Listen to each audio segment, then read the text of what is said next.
Si Hiroshi Yoki ay isang mahinang estudyante na palaging binubuli sa paaralan, at hindi maganda ang mga bagay sa bahay kung saan minamaliit siya ng kanyang pamilya. Ngunit pagkatapos ay napilitan siya sa isang virtual reality na laro kung saan, kung ang isang manlalaro ay masawi sa loob, sa totoong mundo magbabayad sila ng napakataas na presyo. At doon, determinado si Hiroshi na maging mas malakas para makapaghiganti sa mga tumitingin sa kanya ng mababa. Ito si Hiroshi ngayon at kakatapos lang niya ng career counseling session kasama ang kanyang guro. Hindi ito ang unang pagkakataon niya doon, at tulad ng dati, hindi pa rin siya nakakapili ng landas para sa kanyang kinabukasan. Ang guro ay nagdala ng ideya ng pag-iisip niyang muling sumali sa track and field club.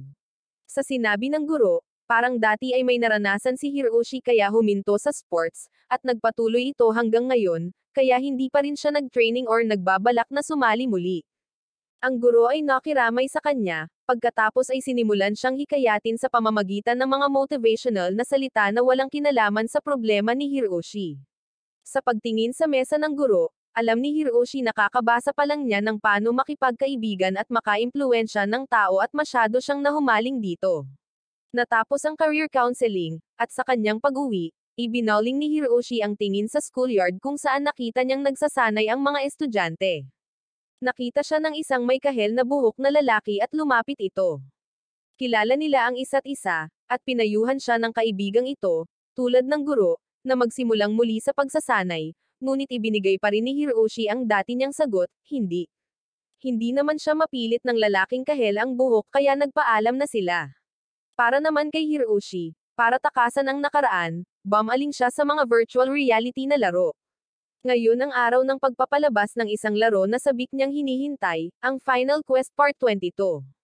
Sa kanyang paglalakbay, tuwang-tuwang patungo sa game store, si Hiroshi ay biglang hinarang ng dalawang tambay. Siyempre, tinitingnan ng talunang itsura ng ating bidang lalaki, ito ay maaaring pang-aapi lamang. Sa kabutihang palad, ang mga taong ito ay dumating upang mangolekta ng proteksyon ng pera, gusto man ito ni Hiroshi or hindi. Pagkatapos bilangin ang pera, sinabi nila sa kanya na kung sakaling kailanganin niya ang isang taong papahirapan, maaari niyang sabihin sa kanila.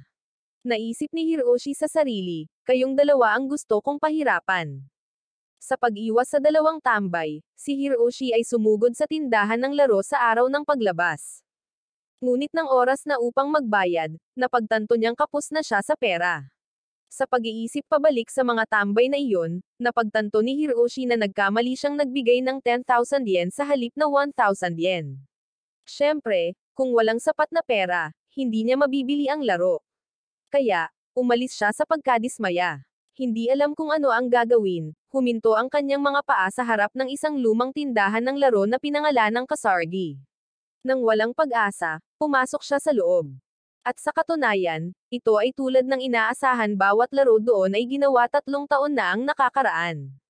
Nilapitan ni Hiroshi ang may-ari ng tindahan, isang malaking may-asset na babae na may mahabang buhok, at nagtanong tungkol sa bagong labas na Final Quest Part 22.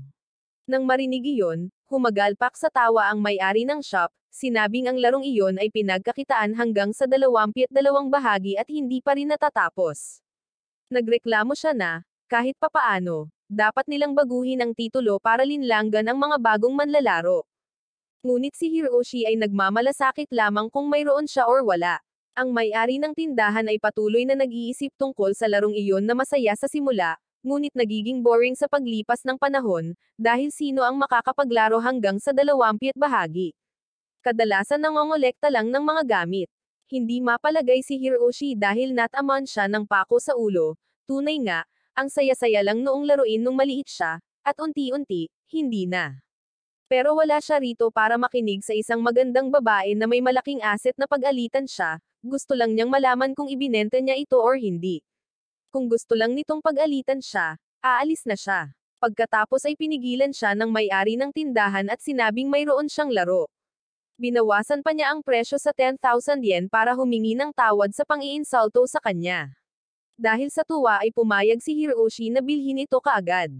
Ngunit nang ipagpalit ang pera, napagtanto niyang naloko siya. Hindi ito ang larong gusto niya at mabilis na inilagay ng may-ari ng tindahan ang pera sa rehistro at hindi pinapayagan ang isang refund.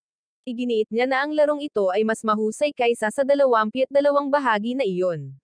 Ayon sa kanyang pagpapakilala, ito ay isang ganap na nakakaenganyong full dive RPG na nagtataguyod ng matinding pagiging totoo.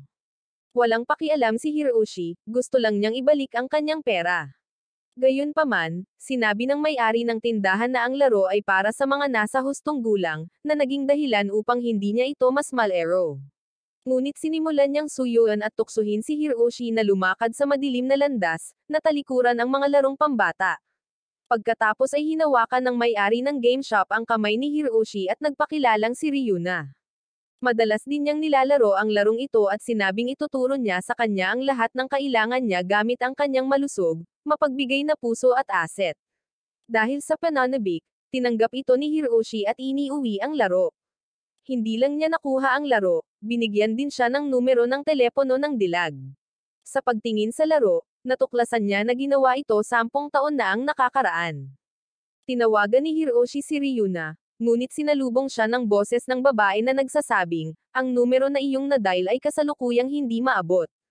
Sa galit, gusto niyang itapon ang laro, ngunit nadama na ito ay isang pag-aaksaya ng pera.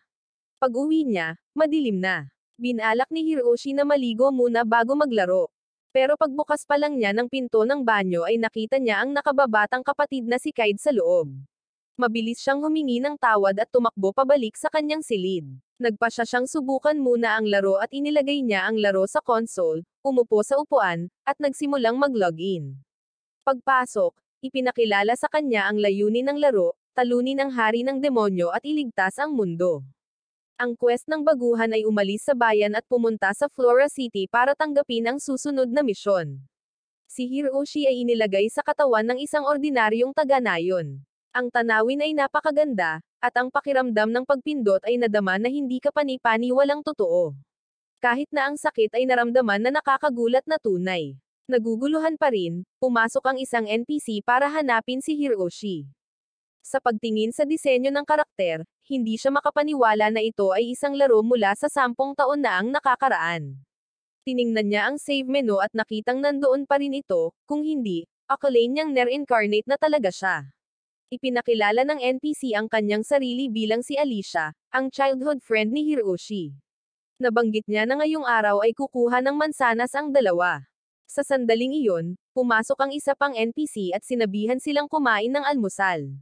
Ito ang nakatatandang kapatid ni Alicia, si Martin. Matapos marinig na hindi sinasadyang nauntog ni Alicia ang pinto sa ulo ni Hiroshi at nasugatan siya, inabot ni Martin sa kanya ang isang mansanas at sinabing, ang isang mansanas sa isang araw ay maglalayo sa doktor, naamoy ito ni Hiroshi, oo, halimuyak iyon ng tunay na mansanas.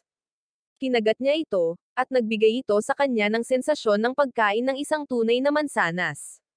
Natuwa si Hiroshi na natisod ang gayong obra maestra.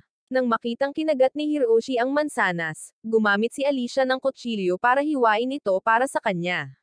Pagkatapos ay naalala ni Hiroshi ang pambungad na pakikipagsapalaran ng laro at tinanong ang magkapatid kung paano makarating sa Flora City. Nang marinig nila ang pangalang iyon, pareho silang nagulat. Binalaan siya ni Martin na huwag magsalita ng walang ingat, at tatrituhan siya na parang isang takas.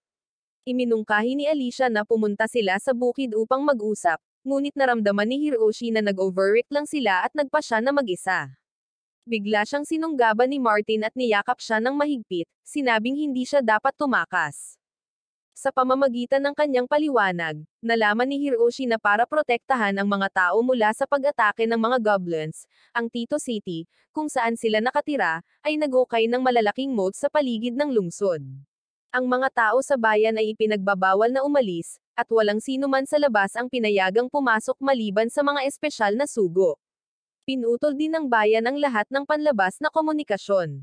Hindi pa rin inisip ni Hiroshi na ganoon pala ito kalala at nagdeklara pa nga na papabagsakin niya ang mga goblins na iyon, na tinignan siya ng magkapatid na nababalisa. Nagpa siya si Martin na ipakita sa kanya kung gaano kalupit ang mundong ito. Si Hiroshi, na iniisip pa rin na ito ay pagsasanay sa maagang laro, ay nagsagawa ng isang defensive stance, ngunit bago siya kumilos, nasuntok ang mukha niya mula kay Martin.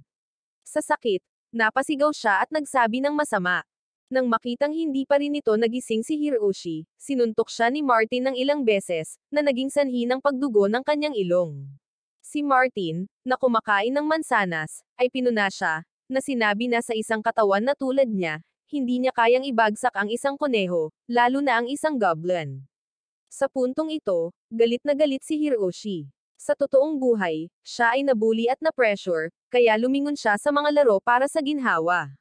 Ngunit dito siya ay inaabuso din sa loob ng laro.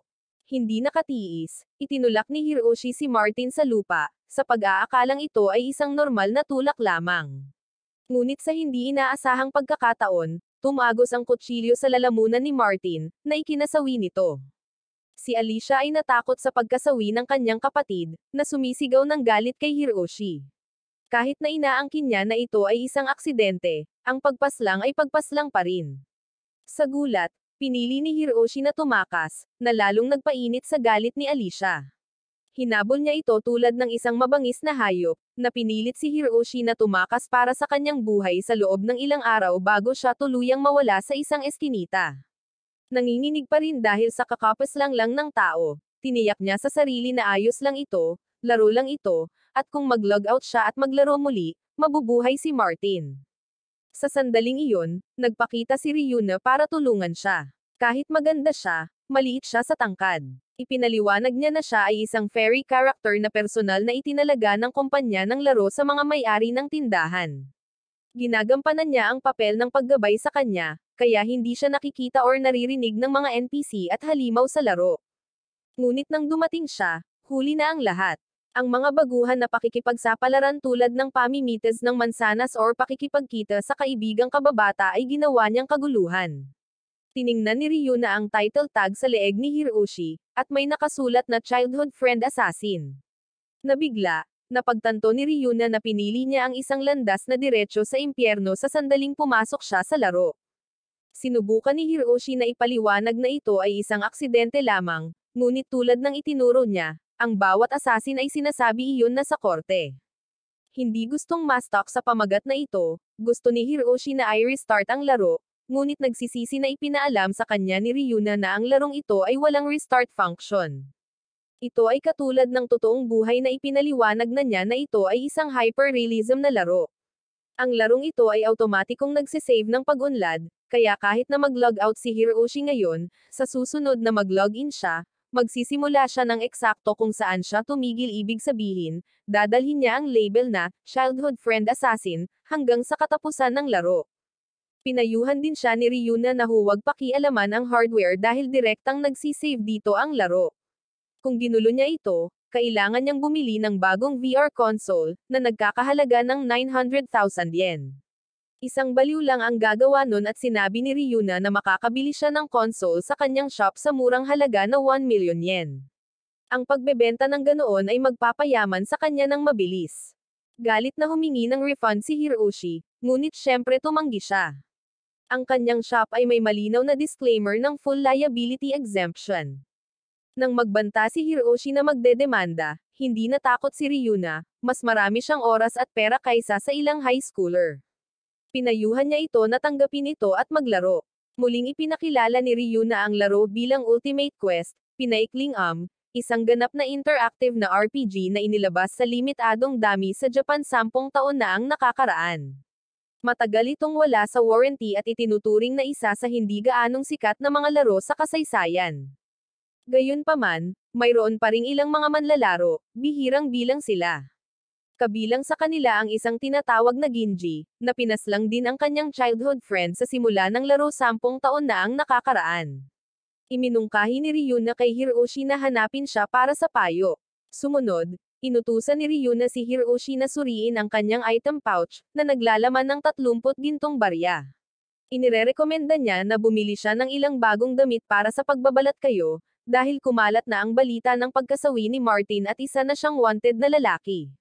Pumasok sila sa isang tailor shop, at pumili si Hiroshi ng isang kamiseta na nagkakahalaga ng 15 gintong barya. Mabilis na nakilala ng shopkeeper si Hiroshi, ngunit dahil isang mangangalakal, hindi siya iniulat. Totoo, hindi siya nagulat sa kanya, Ngunit itinaas niya ang presyo ng kamiseta sa 25 gintong barya, na pinipilit si Hiroshi na bilhin ito, na nilinaw kung ano ang mangyayari kung hindi niya gagawin. Katulad ng totoong buhay, sa simula pa lang ay pinagsasamantalahan na siya. Hindi gustong tretuhin ng ganito sa buong laro, nagpa siya si Hiroshi na hanapin si Ginji. Ayon kay Ryuna, nakatira siya sa isang kasino sa nakalipas na 10 taon.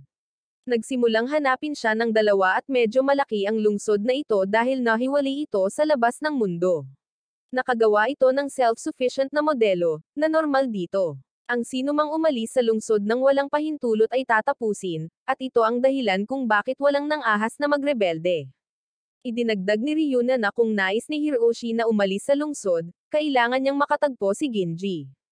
Nagtungo sila sa entertainment district para hanapin siya. Pero imbes na si Ginji, si Alicia ang unang nakahanap sa kanya. Kahit na sa kanyang pagbabalat kayo, maaari lamang nitong lokohin ang mga ordinaryong tao, bilang kababata niya, hindi mahirap para sa kanya na kilalanin siya. Ipinaliwanag ni Ryuna na ang mga NPC sa larong ito ay isinama sa artificial intelligence, na ginagawa silang ganap na malaya at kasing unawa ng mga tao. Muling iginiit ni Hiroshi na hindi niya sinasadya, at ang nakakagulat, tinanggap ni Alicia ang paliwanag na iyon. Humingi pa siya ng paumanhin sa pagkawala ng galit at pagsigaw niya noon, na sinasabing pinag-isipan na niya ang mga bagay-bagay. Mahal niya siya at nakahinga ng maluwag si Hiroshi, sa pag-aakalang naayos na ang lahat. Pero dahil mahal niya ito, tatapusin niya ito at pipilitin silang tatlo na magsama muli sa kabilang buhay. Inilabas niya ang kutsilyong pumaslang kay Martin at nanumpa na puputulan niya si Hiroshi sa parehong paraan ng pagbabalat niya ng mansanas. Binalaan siya ni Ryuna na mag-ingat, napakalakas ni Alicia, at karamihan sa mga baguhan ay pinili siya bilang isang kasama. Dahil hindi niya makita si Ryuna, ipinalagay ni Alicia na nagdadasal si Hiroshi sa Diyos, kaya mas mabilis niya itong tatapusin. Nahaharap sa mortal na panganib, muling pinili ni Hiroshi na tumakbo. Sinabihan siya ni Ryuna na mag-zigzag habang tumatakbo para makatakas kay Alicia. Pagsapit ng hapon, nagtago si Hiroshi sa isang kahoy na cabin sa kagubatan. Ang pakiramdam ng pagkapagod ay eksaktong kapareho ng sa totoong mundo. Ang kanyang pamagat ay na-update din sa mabilis na tumatakbong kaibigan na assassin. Sawang-sawa, gusto ni Hiroshi na huminto para magpahinga para makapasok siya sa paaralan bukas. Sinubukan siyang hikayatin ni Ryuna na magpatuloy, ngunit hindi siya malaya. Gayunpaman, nang sinubukan ni Hiroshi na buksan ang menu, hindi ito gumana. Napagtanto ni Ryuna na kailangan niyang tapusin ang laban bago may save ang laro. Sa pagkakataong iyon, sumugod si Alicia at hiniwa ang braso niya. Nang muli siyang umatake, sinuntok siya ni Ryuna sa mata, pansamantalang nabulag at pinayagan si Hiroshi na makatakas. Sumigaw si Alicia na hahanapin siya kahit tumakbo pa siya sa dulo ng mundo. Habang tumatakbo, nakalog out si Hiroshi sa laro. Huminga siya ng malalim at tumingin sa sariling kamay, iniisip kung gaano nakatagal mula nang tumakbo siya ng ganoon. Kinabukasan, nagising si Hiroshi ng isang mensahe mula kay Ryuna, na nag-aanyaya sa kanya na maglaro muli pagkatapos ng klase. Sa paaralan, sinabi ni Hiroshi sa kanyang kaibigan na si Mori ang tungkol sa kanyang karanasan. Pareho nilang kinukutya ito bilang isang larong basura at sabay na nagtawanan. Hindi gustong punahin ni Mori ang libangan ni Hiroshi sa paglalaro, ngunit pinayuhan siya na harapin ang mga taong iyon. Kung patuloy na maglalaro si Hiroshi, patuloy silang magmamaliit ng tingin sa kanya, pero walang pakialam si Hiroshi sa kanila. Nang hapong iyon, umuwi si Hiroshi na pagod at nahiga sa kanyang kama at napaisip siya sa sinabi ni Mori. Maya-maya lang ay may kumatok sa pinto. Ito ay ang kanyang nakababatang kapatid na babae, si Kida. Sinabi niya sa kanya na huminto sa paglalaro dahil siya ay sumisigaw buong gabi at pinananatiling gising ang lahat. Pinayuhan din niya ito na magsimulang tumakbo muli sa halip na mag-aksaya ng oras sa mga walang silbing laro. Hinayaan lang ito ni Hiroshi na may malabong sagot. Pagkatapos nito, muli siyang nag-login sa laro, sa sandaling ito ay tumatakbo pa rin at ang kanyang braso ay dumudugo. Una, kailangan niyang gamutin ang kanyang sugat. Sinuri ni Hiroshi ang kanyang inventaryo at nakakita ng ilang halamang gamot, ngunit hindi niya maisip kung paano ito gagawing gamot. Tuloy-tuloy lang ang pagsundot niya sa mga dahon, umaasang may gagana. Sa sandaling iyon, isang lasing na lalaki ang lumapit. Para siyang player dahil alam niya kung ano ang mga NPC. Doon napagtanto ni Hiroshi na ito si Genji. Mabilis na nagpakilala si Hiroshi at humingi ng tulong. Napabuntong hininga si Genji nang makita ang isang baguhan, ngunit ginamit pa rin ang mga halamang gamot upang gamutin ang sugat ni Hiroshi. Nang matapos ang paggamot, pumasok silang dalawa sa isang kasino para mag-usap. Inalok siya ni Genji ng alak, ngunit tumanggi si Hiroshi dahil siya ay menor de edad. Sinabi ni Genji na cola lang ito at sinubukan ito ni Hiroshi, at totoo nga, ngunit kahit papaano ay lasing pa rin si Genji dito. Pagkatapos ay ipinaliwanag ni Hiroshi ang kanyang problema tungkol sa pagpaslang sa kanyang matalik na kaibigan. Tumawa si Genji at may kinausap. Bumalik si Hiroshi sa mesa at nakita niyang may 4 na upuan, kaya naghinala siya. Tinanong niya si Genji kung bakit niya pinaslang ang sarili niyang matalik na kaibigan. Sinabi ni Genji na ito ay ang kawalang ingat ng kabataan, dahil lamang sa mga sinabi ng kaibigan niya na ikinainis niya, pinaslang niya ito. Pinaslang pa niya ang kanyang childhood sweetheart. Nagulat si Hiroshi kung paano iyon nagawa ni Genji. Ipinaliwanag ni Genji na ang in-game body ay ginawang modelo ayon sa totoong mundo. Ito ay isang matinding interactive na laro at kung hindi ka malakas or mabilis, hindi mo ito matatapos. Sa nakalipas na 10 taon, isang tao lang ang nakapagtapos nito, isang napakalakas na tao sa anyo ng isang estudyante sa high school na nakatapos ng laro ng walang kaunting pagsisikap. Ang kanyang pangalan ay Kamay, na may pamagat na unmatched adventurer. Ang sariling pamagat ni Genji ay hindi makatao. Tinanong ni Hiroshi kung ano ang susunod niyang gagawin. Biglang inalis ni Genji ang balabal ni Hiroshi at sinigawan ang lahat na nandito ang childhood assassin. Sinabi niya kay Hiroshi na subukan ang pagsisinungaling sa panahon ng interogasyon, baka makatakas siya sa parusa. Kahit papaano, hindi makatwiran, pinalibutan agad ng mga gwardya si Hiroshi. Sinubukan niyang tumakbo, ngunit hinawakan siya ni Genji at gumamit ng chokehold para matambo siya. Nagulat si Genji na kahit parang nanghihina si Hiroshi, medyo kinailangan pa rin niya ng kaunting lakas para mahimatay siya. Nang magising si Hiroshi, pinalibutan na siya ng mga sundalo at nahuli na siya. Niloko pala siya ni Genji para kumuha ng pera para sa pag-inom. Sinabihan siya ni Genji na itanggi na lamang ang pagpaslang sa sinuman, kung hindi ay ipapadala siya sa mahirap na trabaho. Si Genji mismo ay gumugol ng 13 taon sa bilangguan, kaya alam niya ang lahat tungkol dito. Pagkatapos ay dinala si Hiroshi sa labas para makita ng mga taong bayan, at binato nila siya at kinutya. Tinamaan din ang mga sundalong nag-escort sa kanya, kaya itinaboy nila ang mga tao. Bumagsak si Hiroshi at hindi pa siya nakaramdam ng ganitong kahihiyan sa buhay niya. Bigla niyang naalala ang Diyosa sa simula ng laro na nagsabi na siya ang bayani na nakalaan upang iligtas ang mundo. Gamit iyon bilang dahilan, nabawi ni Hiroshi ang kanyang kumpiyansa at binalaan ang gwardya na kung hindi nila siya pakakawalan, haharapin nila ang mga kahihinatnan. Ipinahayag ni Hiroshi na bilang isang bayani, isang araw ay may darating na hihiling sa kanya na iligtas ang mundo. Agad naman siyang pinatahimik ng gwardya at ilang beses na niyang narinig ang linyang iyon kaya damyugo ang tenga niya. Bawat magnanakaw or assassin na mahuhuli niya ay ganoon din ang sinasabi. Nasusuka siya, lalo na't nag-o-overtime siya nang walang dagdag na sweldo. Patuloy na sinusubukan ni Hiroshi na magpaliwanag, ngunit pagkatapos ay nakita niya ang silhouette ni Alicia sa rooftop sa ilalim ng liwanag ng buwan, hawak pa rin ang kutsilyong nagbabalat ng mansanas, ang isang mata ay nabulag sa suntok ni Ryuna. Ngunit imbes na atakihin siya, pinili niyang umalis.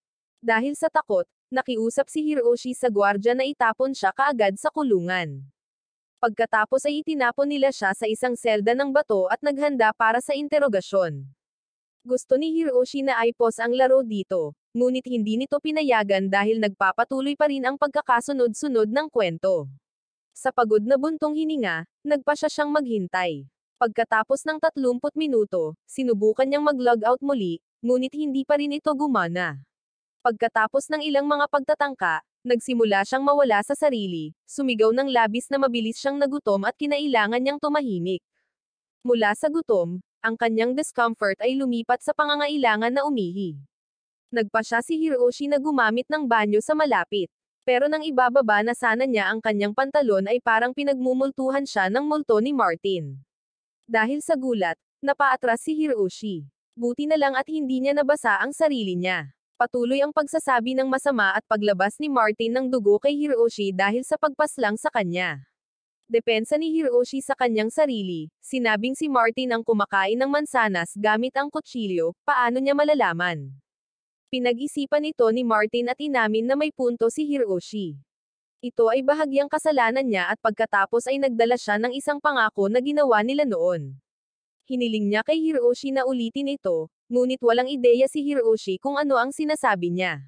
Matagal na silang magkaibigan, ngunit kamakailan lamang nagsimulang maglaro si Hiroshi. Sa wakas ay naunawaan na ni Martin at sinabing mumultahin niya si Hiroshi hanggang sa maalala niya.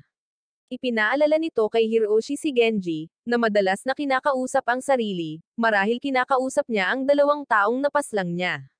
Pagkatapos ay kumapit si Martin kay Hiroshi at patuloy na naglalabas ng dugo, nagsasabi na gusto niyang mabuhay ng mas matagal. Dahil sa takot, humingi ng tulong si Hiroshi. Matapos ang ilang sigaw, sa wakas ay may isang babae na sumagot. Isang babaeng pula ang buhok at walang duda na ang isang maliit na babae na tulad niya ay maaaring magtrabaho sa isang bilangguan. Pinalaya niya si Hiroshi at dinala siya sa kung saan. Sa daan, nagpakilala siya bilang Mezurisa. Dinala siya ni Mezurisa sa isang silid na may kama at ilang gamit. Nalito si Hiroshi, ngunit pagkatapos ay ngumiti ng masama si Mezurisa at nagtanong kung handa na ba siya. Biglang nagpakita ang isang maliwanag na pulang screen ng babala, na nagtatanong kay Hiroshi kung siya ay nakahanda sa pag-iisip para sa matinding simulation. Namumula at humihinga ng malalim, naisip ni Hiroshi, ito siguro ang pang-adultong pangyayari na binanggit ni Ryuna. 2 puwersa sa loob niya ang naglaban, ang isa ay puro at gustong i-press ang cancel, ang isa naman ay excited at gustong i-press ang oo, at nanag ang pagnanais. Inihiga ni Mezurisa si Hiroshi sa kama at sinabing ipikit niya ang kanyang mga mata. Sa madilim na katahimikan, malinaw na narinig ni Hiroshi ang tunog ng pagtanggal ng mga damit. Tuwang-tuwa siya, iniisip na mararanasan na niya ang kaligayahan. Pagkatapos ay dumating ang metallic klinkang ng mga kasangkapan. Pagmulat ng kanyang mga mata, nakita niyang nakatali ang sarili at nakasuot ng gear si Mezurisa. Tama, siya ang tagatanong sa bilangguan. Sinabi niyang makikipaglaro siya sa kanya, at kanina pa niya narinig ang sinabi nito na minumulto siya, kaya papahirapan niya ito hanggang sa umalis ang multo. Kung hindi niya ito matanggap at umamin, siya ay tatapusin. Kung magtiis siya, ang kasawian ni Martin ay isisisi sa demonyo at si Hiroshi ay makakalaya. Sinimulan niya sa pamamagitan ng paglagari sa kanyang binti, na napasigaw si Hiroshi sa takot. Habang sumisigaw siya, mas nasasabik si Mezurisa. Maya-maya lang, dumating si Ryuna bilang tugon sa mga naunang tawag niya para humingi ng tulong. Siya ay naging abala sa panunood ng isang pelikula at nakalimutan ang tungkol sa kanilang sesyon ng paglalaro. Nakiusap si Hiroshi sa kanya na palayain siya, ngunit masyadong matibay ang mga kadena, kaya i-cheer lang niya ito para matiis. Nang bahagya ng dumampi ang lag-ari sa kanyang hita, na naglalabas ng dugo, nasasaktan si Hiroshi dahil totoong-totoo ang pakiramdam. Desperado, pinili niyang basain ang sarili. Lalo lang nitong na-excite si Mezurisa, at binalak niyang tadterin siya para lalo itong mabasa ang sarili. Ganap na walang pag-asa, si Hiroshi ay sumuko sa paglaban at hinayaan siyang gawin ang anumang gusto niya. Nang malapit ng ibaba ang lag-ari, pumasok ang isang gwardya at kinansela ang sesyon ng pagpapahirap. Walang ibinigay na dahilan maliban na si Captain Tyla ang nag-utos nito, at ang titulo ni Hiroshi ay pinalitan ng ang mabilis na mananakbo na pumaslang ng kaibigan na binabasa ang kanyang sarili. Masaya si Ryuna na nakatakas siya sa kasawian sa pamamagitan ng ilang segundo, ngunit siya mismo ay hindi na makaramdam ng saya. Nag-log out siya at nanumpa na hindi na muling lalaruin ang larong ito. Pagkagising ay agad na tiningnan ni Hiroshi ang kanyang pantalon kung basa ito. Sa kabutihang palad, hindi sila naging, at ipinangako niya sa kanyang sarili na hinding-hindi na ito muling lalaruin. Minsan, may ginanap na kompetisyon sa distrito. Nagpasya si Hiroshi na tumakbo muli. Bagamat matagal na siyang nawala, may mga nakakakilala pa rin sa kanya. Noong junior high, siya ay itinuturing na isang halimaw sa track at field. Dumating din ang kanyang nakababatang kapatid na babae para i-cheer siya. Maya-maya, dumating si Muri para palakasin ang loob niya. Sabi ng kaibigan niya, Ang kalaban daw nilang pagtuunan ng pansin this time ay ang red-haired guy na sobrang galing din. Bukod dito, maraming scouts ang nanonood dito. Ito ang unang kompetisyon sa antas ng mataas na paaralan. Ang mga classifier, pati na rin ang mga inter-high na organisasyon, ay papanoorin ito. Ito ay maaaring ituring na isang mahalagang kaganapan. Nakaramdam ng kaunting kaba si Hiroshi, kaya pumunta siya sa banyo para magpahinga. Sa hindi inaasahang pagkakataon, may nakilala siyang dayuhan. Agad siyang nakilala ni Hiroshi bilang isang sikat na atleta, si Michael, nakilala bilang hari ng pangalawang lugar. Pagkatapos magretiro, naging reporter na siya. Pumunta siya rito dahil narinig niya ang tungkol sa hindi kapani-paniwalang tagumpay ni Hiroshi sa pagsira sa record ng short distance running ng distrito. Ngayon, maraming mahuhusay na koponan dito.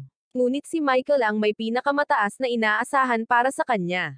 Ang marinig iyon ay nagbigay ng higit na lakas ng loob kay Hiroshi, ngunit dahil masyado siyang nagalak sa pakikipag-usap kay Michael, tuluyan na niyang nakalimutang pumunta sa banyo at sumali sa kompetisyon habang kailangan pang pumunta. Bago magsimula, nagpalitan siya at ang may taong pula ang buhok ng ilang mga nakakapukaw na salita. Nang pumutok ang panimulang baril, mabagal ang pagsisimula ni Hiroshi. Gayunpaman, kinalma niya ang kanyang sarili at binilisan, naabutan ng isang tao pagkatapos ng isa pa. Nang malapit na niyang maabyutan ang taong mapula ang buhok, siya ay natapilok at nahulog, na nagpapahintulot sa isa pang lalaki na manalo. At hindi tumigil doon, hindi na ito napigilan ni Hiroshi at pinayagang damaloy ang tubig, at ito ay nasaksihan ng lahat ng naruroon.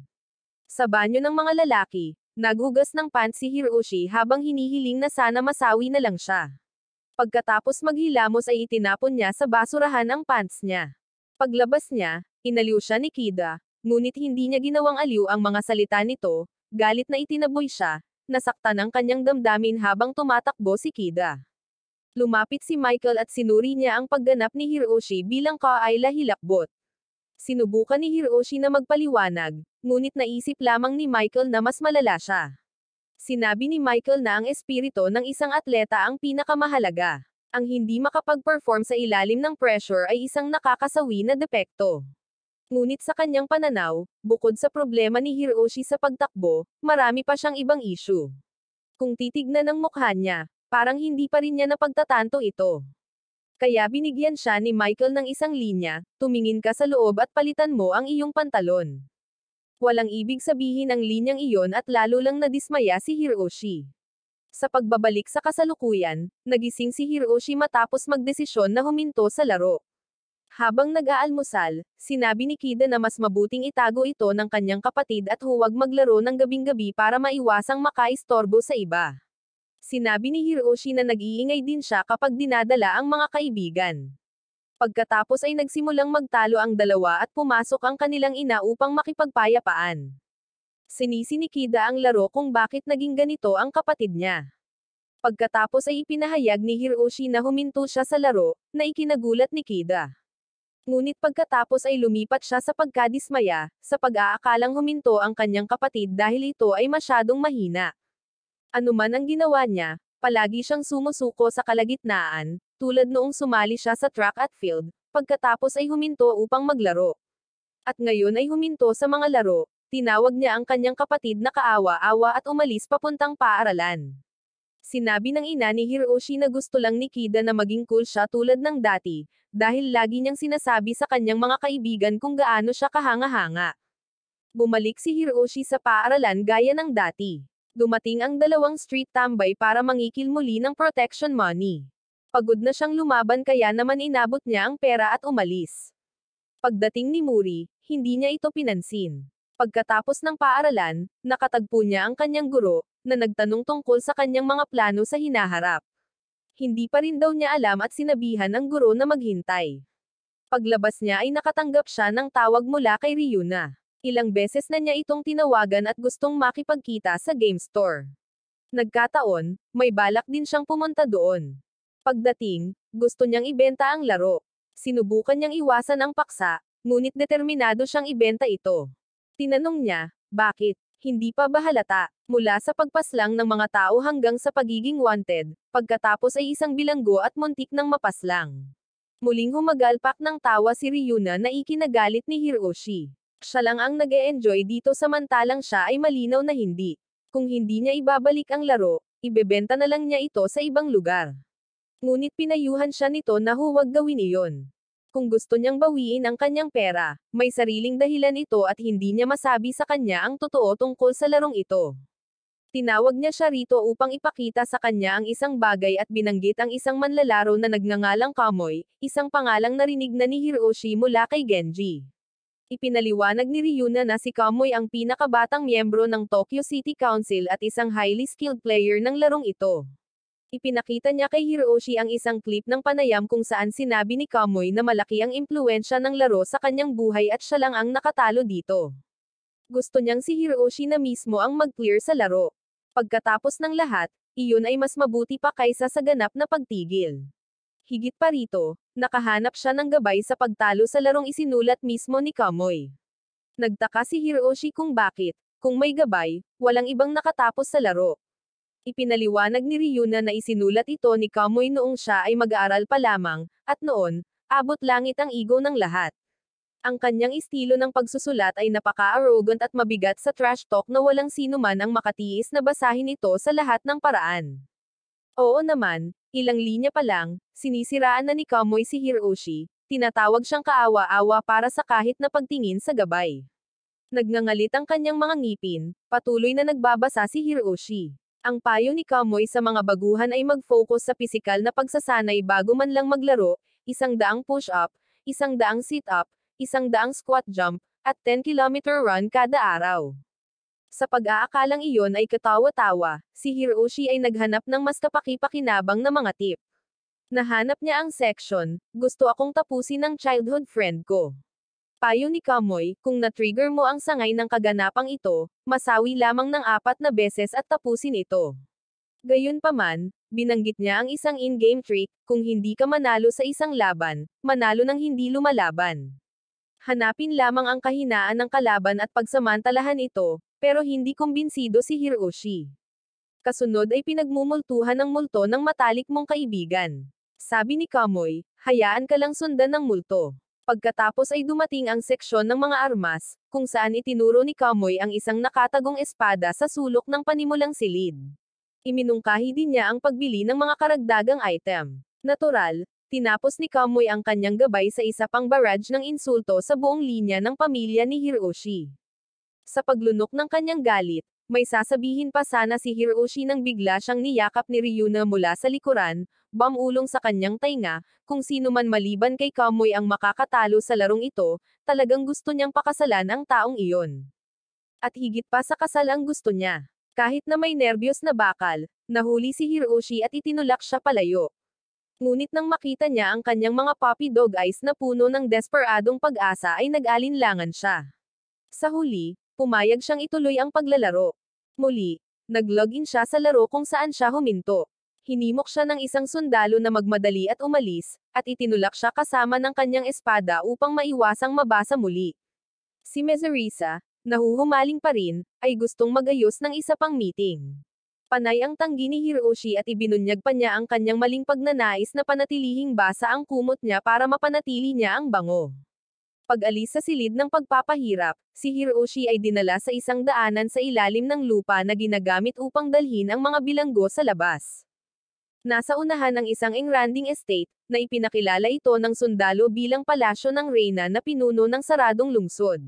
Ang kasalukuyang residente at ang tumulong kay Hiroshi na makatakas ay ang commander ng Royal Guard, si Chief Tyla. Sa loob, magalang na hinayla ni Tyla ang isang upuan para sa kanya, kahit na sumangot siya ng hangin, nakakakuha ng mahinang amoy ng ihi. Ipinaliwanag niya kung bakit naligtas si Hiroshi. Pinaslang siya ng kapatid ni Martin na si Alicia gamit ang di umano'y fruit knife. Ngunit sa pagsisiyasat sa eksena, natagpuan lamang ni Tyla ang isang espada na magagamit ni Hiroshi. Mula sa kanyang karanasan, ang pagtusok sa lalamunan ng isang tao gamit ang isang maliit na kutsilyo ay nangangailangan ng propesyonal na kasanayan, kaya napagpasyahan niya na ang pagkasawi ay isang aksidente. Kaya, inosente si Hiroshi. Sa labis na kagalakan na sa wakas ay makatagpo ng isang taong matino sa larong ito ng basura, tinanggap ni Hiroshi ang alok ni Tyla na kumain. Binalaan din siya ng commander na mag-ingat sa paligid ni Alicia. Kahit na nabunyag ang katotohanan, hindi niya ito papakawalan ng ganoon kadali. Sinabi sa kanya ni Tyler na tawagan siya anumang oras na kailangan niya ng tulong. Labis na nagpasalamat si Hiroshi.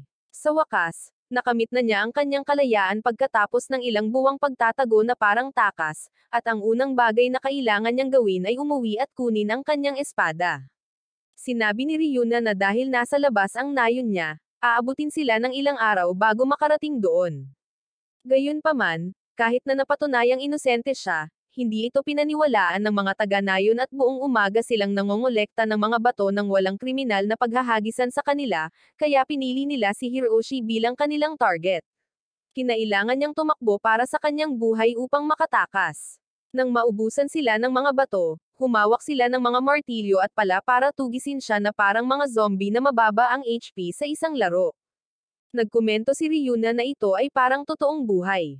Kahit na malinis ang isang tao sa maling gawain, palaging may mga taong hindi naniniwala sa katotohanan. Naniniwala lang sila sa gusto nilang paniwalaan.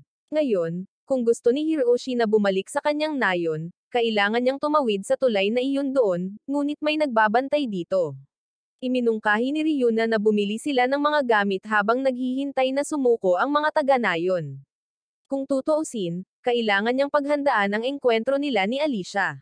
Sa kasamaang palad, si Hiroshi ay may natitira na lamang na mga barya, hindi sapat para makabili ng kahit ano. Tinanong niya si Ryuna kung paano kumita ng pera sa laro. Sagot ni Ryuna na parang sa totoong buhay lang. Maaari siyang magtrabaho, humiram ng pera, or mabuhay ng hindi nagtatrabaho sa pamamagitan ng pagnanakaw. Halimbawa, maaari niyang pagnakawan ang matandang mag-asawang iyon. Siyempre, wala siyang gana na makulong muli, kaya nagpa siyang magtrabaho. Pagkatapos ay dinala ni Ryuna si Hiroshi sa isang opisina ng pagtatrabaho, isang sira-sirang lugar. Bakit? Dahil hindi pa rin siya nagustuhan ng mga taga-nayon sa kabila ng kanyang napatunayang inosente. Kaya, hindi siya makahanap ng legal na trabaho, at ang opisinang ito ay nag-aalok lamang ng mga ilegal na trabaho. Sa loob, nakilala niya ang isang matandang babae na agad na tinawag siyang assassin sa halip na ang kanyang pangalan. Kahit magpaliwanag siya, walang maniniwala sa kanya. Gayunpaman, ang babaeng matanda ay may trabaho para sa kanya, magtatrabaho sa mga minahan para sa sweldo na 20 barya sa isang buwan. Ito ay makatwiran, ngunit si Hiroshi ay nagplano lamang na bumili ng ilang mga smoke bomb upang labanan si Alicia, at sinabi ni Ryuna na nagkakahalaga lamang sila ng 200 barya bawat isa. Kaya tinanong ni Hiroshi kung mayroong anumang part-time na trabaho na binabayaran ayon sa oras. Mayroon nga ang babae, sundin lang ang mga kahilingan ng isang taong nagngangalang Burn, at babayaran siya ng 100 barya kada oras. Madali lang iyon hanggang sa ipinaliwanag niya na si Burn ay isang nasa katanghaliang gulang na lalaki na may mga pagnanais at kailangan siyang hagupitin ni Hiroshi ng isang leather strap ayon sa kanyang mga kahilingan. Naturally, nakita ni Hiroshi na hindi ito katanggap-tanggap at tumanggi. Nang humingi siya ng ibang trabaho, nagalit ang babae. Mayroong hindi mabilang na mga tao na desperado para sa trabaho, at dito siya ay nagiging mapili. Pinalayas niya siya at mukhang dismayado si Ryuna kay Hiroshi. Hindi siya magnanakaw, at kapag sinubukan niyang magtrabaho, hindi niya ito mapamahalaan. Nag-iwan lamang iyon ng isang opsyon para kumita ng pera, paghiram, at kailangan nilang humiram sa ibang manlalaro. Kinuha ni Ryuna si Hiroshi para makipagkita ulit kay Genji sa kasino. Bilang isang player, nakikita rin ni Genji si Ryuna, at nagbatian ang dalawa dahil kilala na nila ang isa't isa. Habang sinisikap ni Ryuna na panatilihing palakaibigan ang mga bagay-bagay, nagalit pa rin si Hiroshi na ibinenta siya ni Genji, ngunit sinabi ni Genji na dapat magpasalamat si Hiroshi sa kanya, kung wala siya, hindi maliligtas si Hiroshi sa mga kaso at nagpagalit ito kay Hiroshi. Sinubukan ni Ryuna na pakalmeyan ang mga bagay-bagay at hiniling kay Genji na pahiramin si Hiroshi ng pera, ngunit tumanggi siya. Sinabihan pa niya si Hiroshi na umalis para hindi siya umihi doon at gumawa ng gulo. Itinulak sa limitasyon, pinili ni Hiroshi na umatake. Sinuntok niya si Genji, pinadapa ito sa lupa. Nang akmang ihahagis niya ang isang southern style na suntok sa kanyang mukha, binawi ni Genji ang pagkakahawak at inipit siya, hinugot ang mga brass knuckle at tinutukan siya ng suntok. Ang liksi ni Hiroshi ang nagligtas sa kanya habang umiiwas siya at hinawakan ang buhok ni Genji. Kinukurot ni Genji ang tagiliran ni Hiroshi at sa huli, nanag ang lakas ni Hiroshi at itinulak niya si Genji. Ngunit nang malapit na niyang tapusin siya, nagpakita muli ang espiritu ni Martin, na sumasagi sa kanya sa pagsasabing tatapusin niya ang isang tao. Dahil sa takot, tumakbo si Hiroshi sa isang sulok ng silid, na may takot na itinuro ang bakanteng espasyo. Nakiramay si Genji at madalas din niyang makita ang mga multo ng dalawang taong napaslang niya. Nagpapakita ang mga ito sa loob ng ilang segundo or kung minsan ay isang buong oras bago mawala. Habang nagsasalita siya, nagpakita ulit sila. Nang makita kung paano kausapin ni Genji ang sarili, napagtanto ni Ryuna na nagsisisi pa rin siya sa pagpaslang sa kanyang mga kaibigan, kaya naman nagpatuloy siya sa paglalaro. Kahit papaano ay nakaka-relate si Hiroshi doon kaya humingi siya ng tawad kay Genji. Hindi na pinansin ito ni Genji at salamat kay Hiroshi, nakapag-ehersisyo siya pagkatapos ng maraming taon na walang ginagawa. Pagkatapos ay pumayag si Genji na ipahiram kay Hiroshi ang pera. Sa labas, tinanong ni Ryuna si Hiroshi kung ano ang pakiramdam na natalo ang isang mas malakas na kalaban.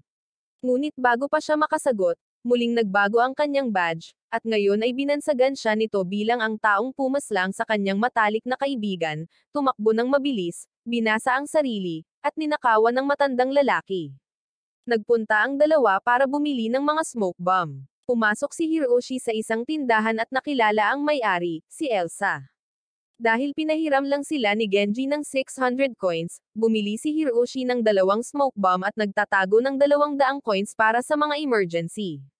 Gayunpaman, humingi ng dagdag bayad ang may-ari ng tindahan. Bagamat nalinas na siya sa kanyang pangalan, nananatili pa rin ang kanyang masamang reputasyon. Kaya, naninangil siya ng 600 barya para sa 2 smoke bomb. Sa pakiramdam na ito ay hindi patas, sinubukan ni Hiroshi na umalis, ngunit pinigilan ng seguridad at pinilit na bilhin ang mga ito. Nadismaya matapos ma-overcharge ng 2 beses, napagtanto ni Hiroshi na bukod kay Tyla, ang bawat NPC dito ay kasing basura ng iba. Pagkatapos ng ilang araw na paglalakad, sa wakas ay bumalik si Hiroshi kung saan nagsimula ang lahat. Dahan-dahan niyang binuksan ang pinto para tingnan. Sa loob ay tahimik at malamig ang lamig, sariwa pa rin at namumula ang dugo ni Martin sa sahig. Pagtingin sa paligid, nakita ni Hiroshi ang kanyang espada sa sulok ng silid. Parang walang nangyayari at pwede na lang niyang kunin at umalis. Ngunit hindi, lumabas si Alicia mula sa mga anino. Alam niyang babalik siya para dito at naghihintay. Nagmadali si Hiroshi na gamitin ang kanyang smoke bomb para makatakas, ngunit wala siyang lighter para i-activate ito. Pinaalalahanan siya ni Ryuna na bumili ng lighter sa susunod, pero baka wala na sa susunod. Habang sumusugod si Alicia gamit ang isang fruit knife, sa pagkakataong iyon, may bumungad sa kanya sa bintana para iligtas siya. Inakala ni Hiroshi na si Commander Tyla iyon, ngunit si Mezurisa iyon, narito upang iligtas ang kanyang maliit na test subject. Idineklara ni Mezurisa na ang kasalukuyang mga aksyon ni Alicia ay binibilang bilang sinadyang pag-atake.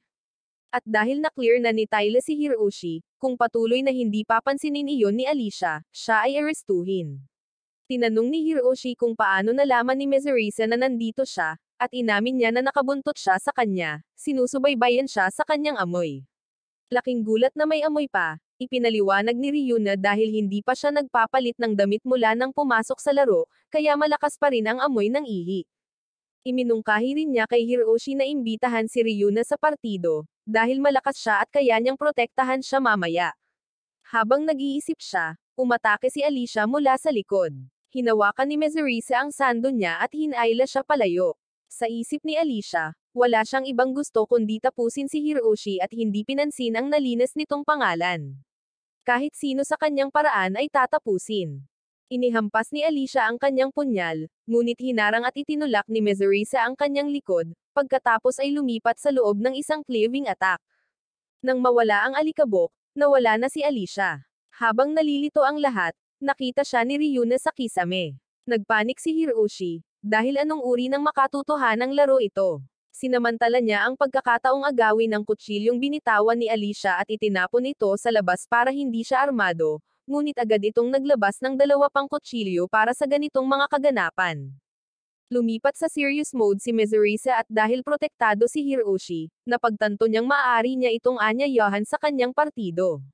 Gayunpaman, ibinunyag ni Mezurisa ang katotohanan, hindi siya narito para protektahan si Hiroshi, ngunit para manipulahin siya at pagkatapos ay pahirapan siya hanggang sa mabasa niyang muli ang kanyang sarili. Si Hiroshi ay natakot, wala siyang pinagkaiba kay Alicia.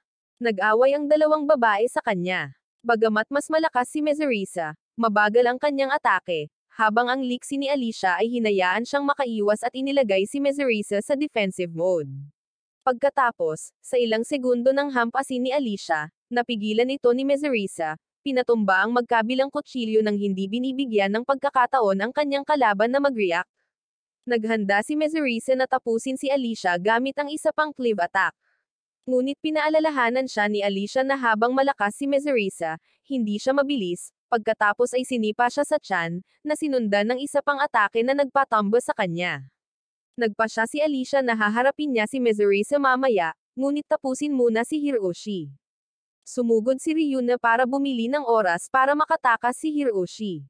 Pero natuto na si Alicia sa huling pagkakataon, dahil may support fairy siya, nakasuot ito ng protective eye gear. Sa pag-alala sa payo ni Kamoy, nang susugod na si Alicia, itinalaga ni Hiroshi ang kahinaan ng bawat babae, ang kanyang asset. Akala niya ay magre-react siya gaya ng inaasahan, pero hindi pala, sanay na siya sa mga ganitong pakulo. Sa halip, sinipa niya ito sa kanyang groin, pinaluhod siya, at nangako sa kanya ng isang masakit na kasawian. Naisip ni Hiroshi na dito na magtatapos ang laro. Ngunit pagkatapos ay nagpakita ang espiritu ni Martin, hindi para tumulong, kundi para sabihin sa kanyang kapatid na mas mabilis na tapusin si Hiroshi. Sa sandali ng krisis, sinubukan ni Hiroshi na isipin ang kinasusuklaman ni Alicia. At pagkatapos ay napagtanto niya siya iyon. Pinili ni Hiroshi na ipagtapat ang kanyang nararamdaman. Nagtapat siya kay Alicia nang malapit na ang kutsilyo nito sa mukha niya. Ang hindi inaasahang pagtatapat na ito ay nagpasindak kay Alicia. Napagtantong gumana ito, patuloy na sinasabi ni Hiroshi ang mga magagandang salita sa kanya. Ngunit hindi nagtagal ay hindi pa rin matanggap ni Alicia ang pagkasawi ng kanyang kapatid. Kahit na sinabi niyang aksidente, ito pa rin ang pagkasawi ng isang tao, at ang taong iyon ay ang pinakamamahal niyang kapatid. Nangyari ang lahat dahil gusto niyang umalis sa lungsod na ito. Minahal din siya nito, ngunit ngayon ay wala nang makakabalik sa dati. Nangingilid ang mga luha sa kanyang mga pisngi nang may hinanakit na tanong kung bakit siya tumakas. Pagkasabi noon ay tumakbo si Alicia palayo sa lugar na ito na parang tumatakas sa realidad. Kahit na siya ay nakatakas sa kasawian, ang mga salita ni Alicia ay nagpaunawa sa kanya na siya ay mali sa lahat ng panahon. Akala niya laro lang ito at wala siyang alaala sa nakaraan kasama si Alicia at ang kanyang kapatid. Pero para sa kanya, isa siyang malapit na kaibigan. Ang kanyang pinakamalaking kasalanan ay ang pagpaslang kay Martin at pagpili na tumakas sa halip na manatili at subukang iligtas siya. Napagtanto niya kung gaano siya kawalang muwang. Sa pagkakataong iyon ay nagising na rin si Mezurisa. Nagpasalamat si Hiroshi sa pagtulong sa kanya, ngunit magalang niyang sinabi na kung talagang nagpapasalamat siya, dapat niyang ibigay sa kanya ang isang daliri nito. Nang marinig iyon, hindi na nagpapasalamat si Hiroshi at itinaboy siya. Pagkatapos noon, binawi niya ang kanyang espada, nag-isip sandali, at nagpas siyang pumunta sa isang lugar, sinabihan si Ryuna na hintayin siya dito. Pagkatapos ay sinundan niya ang alaala ni Martin mula sa simula ng laro nang sabihin niyang mayroon silang pangako sa paanan ng isang puno malapit sa nayon. Pagdating niya, isa itong malaking sinaunang puno. Pagkatapos ay nagpakita si Martin, at tinanong ng lalaki si Hiroshi kung handa na ba siyang masawi. Ngumiti si Hiroshi at sinabing hindi, dahil may mga bagay pa siyang dapat gawin. Pag-alala sa payo ni Kamoy, kung hindi mo maitaboy ang espiritu, samahan mo ito. Inanyayahan ni Hiroshi si Martin na makipagsapalaran kasama niya. Nagkamayan ang dalawa, at nabalik si Hiroshi sa nakaraan nilang tatlo, panahon na parati silang magkasama na parang mga anino. Sa wakas, naalala ni Hiroshi ang pangako noon, palagi silang magkaibigan magpakailanman. Sa pangakong iyon, bumalik siya sa kasalukuyan, at bumalik si Martin sa kanyang normal, hindi nagbabantang anyo. Masaya siya na naalala ni Hiroshi ang pangako na palagi silang magkaibigan. At pagkatapos ay wala nang anumang kalakip si Martin sa mortal na mundo, nagpasalamat siya kay Hiroshi at nawala. Kahit na ito ay isang laro, si Hiroshi ay nakaramdam pa rin ng kaunting sentimental. Sinundan at nasaksihan ni Ryuna ang lahat. Inaliw niya ito, sinabi na ngayon ay si Alicia na lamang ang natitira, ngunit maaari nilang harapin iyon ng dahan-dahan. Una, kailangan nilang ayusin ang kalawang na espada at bumili ng bagong pantalon upang palitan ang mabahong na bahira ng ihi. Bilang karagdagan, na-update ang titulo ni Hiroshi, siya na ngayon ang pinakadakilang pumaslang sa isang matalik na kaibigan, mabilis na mananakbo, basang-basa, at magnanakaw sa matanda. Biglang tumunog ang kampana sa buong lugar at tumakbo si Hiroshi para tingnan kung ano ang nangyayari at nakita niyang nilalamon ng apoy ang lungsod. Nagulat si Ryuna dahil hindi pa niya na-encounter ang kaganapang ito sa laro. Tumakbo si Hiroshi sa lungsod upang suriin, at ang lahat ay nagpapanik, tumatakbo kung saan-saan. Sinubukan niyang tanungin kung ano ang nangyayari, ngunit walang nakikinig. Nagpatuloy lang sila sa pagtakbo. Sinabi ni Ryuna na ang laro ay malapit na sumunod sa katotohanan, ang mga tao ay nagmamalasakit lamang sa kanilang sarili muna, at walang oras upang huminto at magpaliwanag. Iminungkahi niya na maaari niyang tanungin ang panday habang inaayos ang espada. Mula sa panday, nalaman niyang umaatake ang mga goblins. Nagtaka si Hiroshi, nagtanong kung ang lungsod ay hindi protektado ng isang moat. Sinabi ng panday na oo, ngunit ang pinakamalaking tagtuyot sa loob ng 500 taon ay natuyo ito, at sinamantala ng mga goblin ang sitwasyon para umatake. Sa pagkakita nito bilang isang pagkakataon upang patunayan ang kanyang sarili, hiniling ni Hiroshi sa panday na ayusin ang espada upang makalaban niya ang mga halimaw. Ngunit ang panday ay masyadong abala sa pagtakas at sinabi kay Hiroshi na siya mismo ang gumawa nito. Nang walang ibang pagpipilian, kinailangan niyang petalasin ang espada sa kanyang sarili. Sa kanyang paghasa, nakarinig siya ng mga sigaw ng tulong sa labas. Nairita si Hiroshi dahil napakatagal nito, ngunit pinaalalahanan siya ni Ryuna na marahil ay hindi na niya kailangang petalasin ito, kung minsan ang isang kalawang na espada ay maaaring gumawa ng higit na pinsala sa mga halimaw. Na may katuturan, kaya tumakbo palabas si Hiroshi para lumaban, pero pinigilan siya ni Ryuna dahil wala pa siyang lakas para doon. Masyadong malakas ang mga goblins, at kung lalabas siya roon ngayon, 100% ang tsansa niyang masawi. Kung masasawi ka sa larong ito, haharapin mo ang napakapangit na kahihinatnan. Inakala ni Hiroshi na masasawi talaga siya sa totoong buhay, ngunit sinabi ni Ryuna na permanenteng pagbabawalan siya sa paglalaro ng laro at masisira ang kanyang console. Kahit na ngayon ay kailangan niyang aminin na ang larong ito ay talagang basura. Inihayag ni Ryuna na sa katunayan ay may nasawi na sa laro at nakalock ang kanilang console. Maraming demanda ang isinampal laban sa kumpanya ng laro, ngunit ginamit ng kumpanya ang kapangyarihan at pera nito upang pagtakpan ang bagay. Pagkatapos ay sumiklab ang isang protesta at kumalat sa mga retail na tindahan ng laro. Hindi nagtagal matapos itong ilabas, ang larong ito ng basura ay nakalimutan, na dahilan din kung bakit ayaw niyang sabihin sa kanya nang sinubukan niyang ibenta ang laro at sa halip ay niloko siya upang bilhin ito pabalik. Sa madaling sabi, sinabi ni Ryuna na hindi pa siya sapat para talunin sila, at iminungkahi niyang mag-log out at humingi ng payo kay Kamoy. Gayunpaman, bago umalis sa laro, nakiusap si Hiroshi kay Ryuna na hayaan siyang makita ang mga goblins ng isang beses lang. Pumayag siya, ngunit sinabihan siyang manahimik. Binuksan ni Hiroshi ang pinto para tumingin, at nabigla siya sa kanilang hitsura at hindi kapani-pani walang bilis. Pagkatapos niyang humanga sa kanila, mag-log out na sana siya nang bigla niyang narinig ang sigaw ng isang bata, at tinarget ng goblin ang isang batang babae. Walang pag-aalinlangan, sumugod siya upang iligtas siya, ngunit hinayla siya pabalik ni Ryuna, sinabing ang console ay nagkakahalaga ng mabigat na 100,000 yen, at maaari lamang niyang ay diskwento ito sa 70,000 yen para sa kanya. Nataranta si Hiroshi, siguradong baliw siya dahil 50,000 yen lang ang orihinal na presyo at sobra siyang naninangil. Gayunpaman, pinayuhan ni Ryuna si Hiroshi na sumuko dahil ang babae ay isang NPC lamang, hindi isang tunay na tao. Ngunit sa pag-iisip tungkol kay Martin, hindi niya ito maaaring talikuran.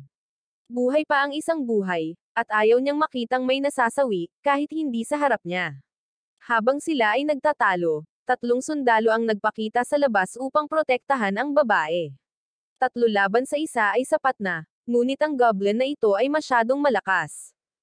Sa isang kisap mata, kinagat nito ang braso ng isang sundalo.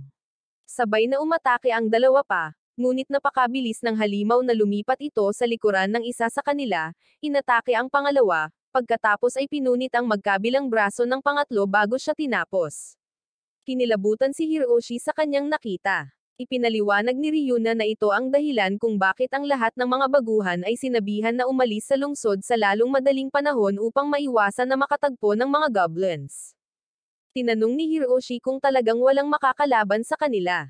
Sinabi ni Ryuna na mayroong dalawa, si Kamui at isa pang nagngangalang Adam, na sa totoong buhay ay ang Eastern at Pacific Boxing Champion.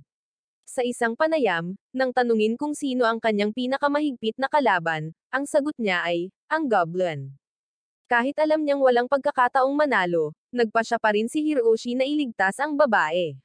Nangako si Ryuna, pagod sa katigasan ng ulo, nabibigyan siya ng diskwento sa isang bagong console, ngunit sinabi pa rin sa kanya na magpalit ng kanyang pantalon. May isang naiwan ang panday. Bagamat medyo madumi, mas mabuti na ito kaysa magligtas ng isang tao habang nakasuot ng pantalon na amoy ihi. Kapag handa na, tumayo si Hiroshi, at ginulo ni Ryuna ang mga goblin para mailigtas niya ang babae. Sa sandaling tumalikod ito, tumakbo si Hiroshi para sunggaban ang babae, ngunit hindi niya inaasahan na may dalawang halimaw talaga. Ganun pa man, hindi siya umatras. Sinabihan niya ang babae na tumakbo sa ibang direksyon habang nanatili siya para harangin ang dalawang halimaw, ngunit pinili pa rin nilang habulin siya. Agad silang hinabol ni Hiroshi at sa isang life or death moment, na-activate niya ang kanyang acceleration skill at nailigtas ang babae sa isang iglap. Pero kahit isang beses nakatakas, hindi niya magawang tumakbo na lang. Kailangan niyang gumawa ng paraan para talunin ang dalawang goblin. Sa sandaling iyon, dumating si Tyler na may gintong baluti. Sa isang sword slash, ginawa niyang may dalawang hiwa ng bahagi ng katawan ang dalawang halimaw. Dumating din ang mga sundalo, at ibinigay ni Hiroshi ang babae para ay escort nila. Ito ang unang pagkakataon na naramdaman ni Hiroshi na isang bayani. Ang kanyang titulo ay na-update, ngayon siya ang pinakadakilang pumaslang sa isang matalik na kaibigan, basang-basa, matandang magnanakaw, at pinakamalaking laken. Isang pamagat na hindi maaaring maging mas katawa-tawa. Sa sandaling iyon, nilapitan siya ni Tyler. Nasaksihan ang kanyang katapangan, inanyayahan siya ng commander na maging isang mersenaryo upang protektahan ang lungsod. Agad namang tinanggap ni Hiroshi at pagkatapos ng lahat, ang pakikipaglaban sa tabi ni Tyler ay nangangahulugang paprotektahan siya ng komandante kung may nangyari. Nang pumayag siya, iminungkahi ni Tyler na dalhin siya sa Royal Training Ground para sa pagsasanay. Nang matapos na ang lahat, nag-save at lumabas si Hiroshi sa laro. Masaya si Hiroshi na nakagawa siya ng progreso sa laro. Sa paaralan, ikinwento ni Hiroshi ang mga kaganapan sa laro kay Muri, na natutuwa na nasiyahan siya dito. Napansin ni Muri na medyo nagbago si Hiroshi at nang gabing iyon, bago mag-login, pinanood ni Hiroshi ang gabay ni Kamui. Ipinaliwanag ni Kamui kung paano umalis sa panimulang lungsod sa 3 paraan. Una, kumpletuhin ang panig at pangunahing mga pakikipagsapalaran upang itaas ang reputasyon ng manlalaro sa lungsod. Kapag sapat na ang taas nito, maaaring humiling si Hiroshi ng entry-exit permit. Pangalawa, tumakas sa likod ng gate, ngunit makakatagpo ka ng mga goblin na aatake sa lungsod, na nangangailangan ng lakas upang labanan sila. Ang pangatlong paraan ay ang pinakamasama, bago mangyari ang goblin event, maaari kang bumuo ng isang party para sa counterattack at pagtakas, or magtago sa isang lugar sa loob ng 4 na araw hanggang sa matapos ang pag-atake ng mga goblin, pagkatapos ay pumuslit. Bilang kahalili, maaari kang sumali sa Royal Guard ni Tyler, ngunit nagbabala si Kamui na walang isip lamang ang pipiliin na lumaban sa tabi ng commander na iyon.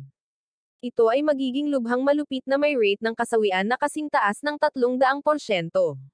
Gayunpaman, nagbigay din ng payo si Kamui para sa mga piniling magpatala. Sinabi niya kung ang manlalaro ay mayroon ng pamagat na pinakamalaking kaibigan na pumaslang, mayroon pa ring pagkakataon. Ngunit bago simulan ang paggabay, nangako muna siya kay Hiroshi. Pagkatapos ay binati niya si Hiroshi sa pagtakas mula sa ghost hunting at sa maliit na kaibigang humahabol sa sumpa. Ang mga sumusunod na tagubilin ay magbibigay lamang sa kanya ng 0.5% na pagkakataong mabuhay. Una, kakailanganin niyang tiisin ang unang 5 sesyon ng pagsasanay. Pagkatapos, kailangan niyang makaligtas sa pangalawang pag-atake ng Goblin. Kahit na napakahirap, kung siya ay magtagumpay, marami siyang matututunan na mga kagiliw-giliw na lihim. Hindi na sinabi ni Kamoy, ang lahat ay depende sa sariling kakayahan ni Hiroshi. Determinado na hindi bumili ng isa pang console, ipinahayag ni Hiroshi na siya ay mananalo. Pagkatapos ay nakipagkasundo siya sa kapatid, sinabi kay Kida na tatapusin niya ang laro at baka maingay siya sa mga susunod na araw, kaya sana ay maintindihan niya ito. Sa pagkakataong ito, hindi na siya tatakas tulad ng sa track and field. Pumasok si Hiroshi sa laro at matapos tanggapin ang kahilingan ni Tyler, dinala si Hiroshi sa kastilyo ng Reyna. Gaya ng sinabi ni Kamoy, ayos lang ang mabuhay ng 5 araw. Unang kinuha ni Tyler si Hiroshi upang makilala ang Reyna. Ipinakilala niya ang kanyang sarili bilang pinuno ng lungsod ng Ted. Habang binabati siya ni Hiroshi, bigla niya itong niyakap, binasbasan ang kanyang mga bantay bilang mahalagang tao. Sa sobrang tuwa ni Hiroshi ay napaungal siya ng malakas. Pagkatapos ay pinangunahan ni Tyler si Hiroshi sa lugar ng pagsasanay kung saan siya ay ipinakilala sa 2 pang bagong dating, sina Nathan at Bernard. Ipinaliwanag ni Tyler na ang kanilang gawain ay itaboy ang mga goblins na umaatake sa kastilyo ni Queen Gavern. Pagkatapos magpaliwanag, umalis ang komandante, naiwan ang isang lalaking nagngangalang Bobby upang dalhin si Hiroshi sa kanyang silid. Si Hiroshi ay binigyan ng pribadong silid at pinayuhan siya ni Ryuna, na kanina patahimik, na manahimik kapag nagsalita si Bobby dahil maaaring magbigay siya ng kapaki-pakinabang na impormasyon. Pagkatapos magpalit ng damit, si Hiroshi ay dinala ni Bobby para magsanay. Bilang bagong recruit, tuturuan siya ni Bobby ng ilang mga pangunahing kaalaman sa pakikipaglaban. Hinikayat siya ni Bobby, na nagsasabing walang magiging mahirap. Bigla, nang hinawakan ni Bobby ang katawan ni Hiroshi, sinabi ni Bobby na siya ay medyo payat, mas angkop para sa gawaing katalinuhan at itinanggi ito ni Hiroshi. Sa training ground, lumabas na ang instructor ay ang parehong sundalo na nakahuli kay Hiroshi noon. Dahil sa simula pa lang ay ayaw na sa kanya ng lalaki, binigyan niya siya ng mas mahigpit na pagsasanay kaysa kina Nathan at Bernard. Pagkaalis ng sundalo, dumating ang isang batang babae, si Catherine, ang nag-uwi ng ligtas sa batang babae kanina. Narinig niya mula sa babae ang tungkol sa katapangan ni Hiroshi at masaya siyang makilala siya. Habang nag-uusap sila, pinaalalahanan ng sundalo si Hiroshi na bumalik sa pagsasanay. Pagkatapos ay nakipag-sparring si Hiroshi sa sundalo. Siyempre, na walang karanasan sa pakikipaglaban, mabilis siyang natalo ng husto, natalo sa pinakamahiyang paraan na posible. Mayabang na kinutya siya ng sundalo na kasing mahina ng kuhol. Gayunpaman, pumasok si Nathan at pinabagsak ang sundalo, na nagpanumbalak ng karangalan ng baguhang grupo. Ngayong nakitang mahina si Hiroshi, wala nang pumapansin sa kanya, kahit si Catherine or si Bobby. At ito ang resulta ng isang high school boy na nagnanais na maging isang mersenaryo ay ganap na nakahiwalay dahil siya ay masyadong mahina. Isang nakakapagod na araw ang lumipas ng ganoon, at si Hiroshi ay nakahiga sa kanyang kama, sinasabi sa kanyang sarili na kailangan na lang niyang magtiis ng 4 pang araw, pagkatapos ay nakatulog. Sa ikalawang araw, ang sistema ng pagtulog ng laro ay gumana tulad ng sa totoong buhay, na nagpapagod sa kanya. Ipinaalam sa kanya ni Ryuna na nakatulog na siya at sa gulat ay dali-dali siyang nagpalit ng damit at nagmamadaling lumabas para sumama sa iba, ngunit wala nang may pakialam sa kanya. Ngayon ang kanilang focus ay ganap na sa pagsasanay kay Nathan. Pagkatapos ay sinabihan siya ng isang sundalo na nagngangalang Almond na magsimula sa pamamagitan ng pagsasanay sa mga sword swings. At habang nagsasanay, nilapitan siya ni Nathan at Bernard. Pareho nilang narinig ang tungkol sa kanyang reputasyon na friend assassin. At syempre, kahit anong itanggi niya, hindi sila naniniwalang wala siyang pinaslang. Binalaan pa siya ni Nathan na alamin ang kanyang lugar at huwag manggulo sa iba. Sa kalagitnaan ng tense na ito, nagsalita si Catherine para putulin ang usapan at hinayaan ni Nathan at Bernard si Hiroshi. Pagkatapos ay nagsimula siyang magsanay kasama si Catherine, at salamat sa kanya, medyo natuto siya. Pero bago pa siya maka-absorb ng marami, sa ikatlong araw, nakipag-match siya kay Nathan. At syempre, sapat na ang isang atake para matapos si Hiroshi.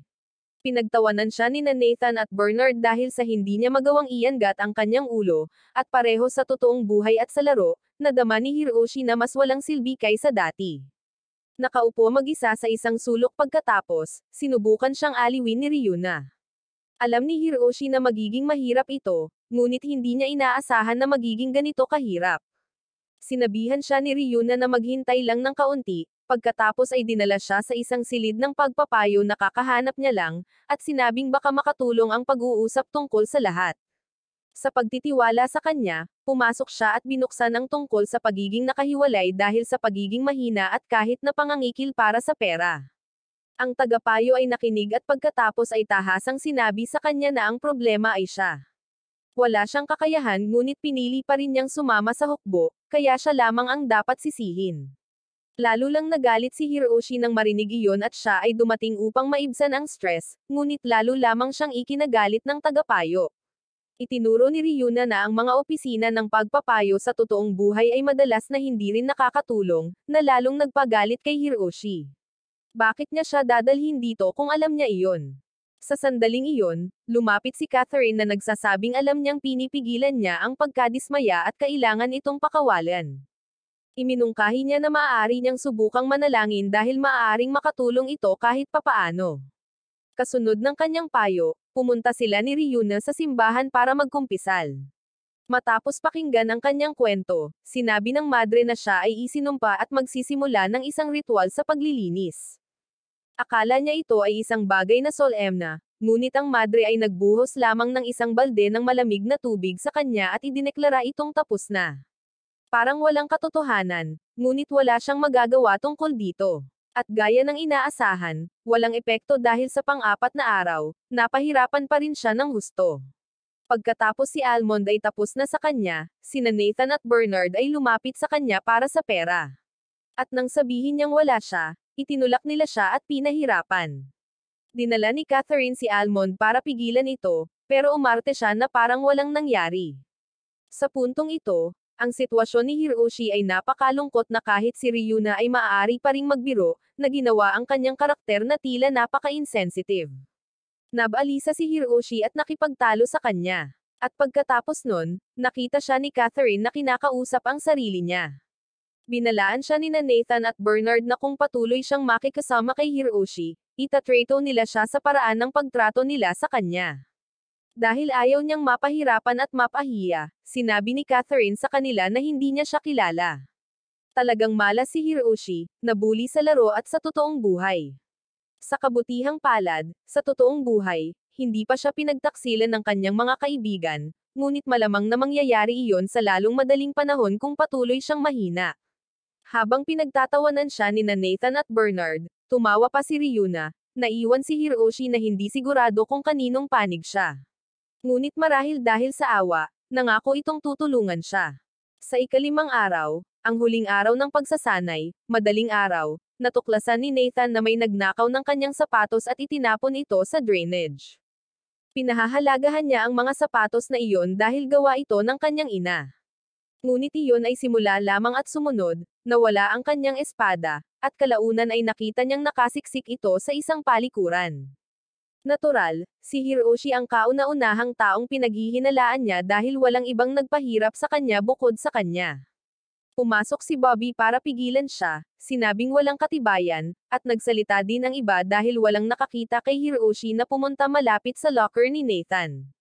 Sa sandaling ito, nagkaroon ng hiyawan at ang buong koponan ay nagtakbuhan sa locker room kung saan natagpuan nila ang tagapagluto doon. Sinabi niya na ang kanyang damit na panloob ay ninakaw at ito ay nasa bag ni Nathan. Ngayon, wala siyang pinagkaiba sa isang walang galang sa mata ng lahat. Siya ay pinuna at hinamak ng lahat, at maging si Bernard ay sumunod sa karamihan upang itaboy siya. Ngayon naranasan na ng bully kung ano ang pakiramdam ng mabuli. Nang maglaon ay natanggap nila ang balita na si Nathan ay pinaalis na sa hukbo. Sa hindi inaasahang pagkakataon, nagpakita si Tyler na may dalang sulat na nag-aakusa kay Almond ng pagnanakaw ng sapatos, pagsabotahe sa espada, at pag-frame kay Nathan. Malinaw na sinabi nito na ang dahilan ay dahil napahiya si Almond nang matalo siya ni Nathan, at ang liham ay pinirmahan ni Bernard, na naging dahilan upang mag-away ang dalawa. Pagkatapos ay tinanong ni Tyla ang buong koponan, at si Catherine ang unang tumayo at kumpirmahin na ito ay totoo, na sinundan ng lahat. Pagkatapos ay tinanggal si Almond sa kanyang posisyon, at sinabi ni Tyla na malapit na siyang magtalaga ng bagong commander para sa kanila. Humingi din ng tawad si Catherine at ang iba pa kay Hiroshi, at syempre, walang iba kundi si Ryuna ang may pakana ng lahat ng ito. Bagamat nagpapasalamat siya sa kanya, ang pagpapaiyak sa isang matandang lalaki ng ganoon ay medyo sobra. At bukas ay ang araw na pagsalakay ng mga goblins, ngunit hindi pa rin handa si Hiroshi. Tinanong ni Ryuna kung susuko na ba siya at syempre hindi. Hanggang dito na ang narating niya at masawi man siya, masasawi man lang siya pagkatapos niyang ibigay ang lahat. Nang makita ang kanyang determinasyon, gumaan ang pakiramdam ni Ryuna. At pagkatapos ay sa wakas ay ibinunyag niya ang tunay na dahilan kung bakit niya siya pinaglaro sa larong ito, dahil gusto niyang sirain niya ang laro. Ang kwento ay 10 taon na ang nakalipas, noong player pa siya, nakilala niya si Kamoy. Noon, sa pag-iisip ng isang high school girl, gusto niya talaga ang mga mas mature na lalaki na tulad niya. Nang malaman niyang aalis na siya sa lungsod ng TED, inipon niya ang lahat ng lakas ng loob niya para ipagtapat ang kanyang nararamdaman. Pero tinanggihan niya ito sa kadahilan ng ikagagalit ng sinumang lalaki, dahil sa sobrang laki ng asset nito. Naging abnormal ito kaya nakaramdam siya ng takot kaya tinanggihan niya ito. Simula noon, nagtanim ng sama ng loob si Ryuna dahil nakaramdam siya ng insulto, at nagpasya siyang humanap ng makakatalo sa laro at sirain ang pinakamataas na posisyon ni Kamoy bilang isang paraan ng paghihiganti. Pinlano rin niyang pakasalan ang manalo para makapag-lovey-dovey sila sa harap ni Kamoy at pagsisihan itong tinanggihan siya 10 taon na ang nakakaraan, isang dahilan na hindi maaaring maging mas katawa-tawa.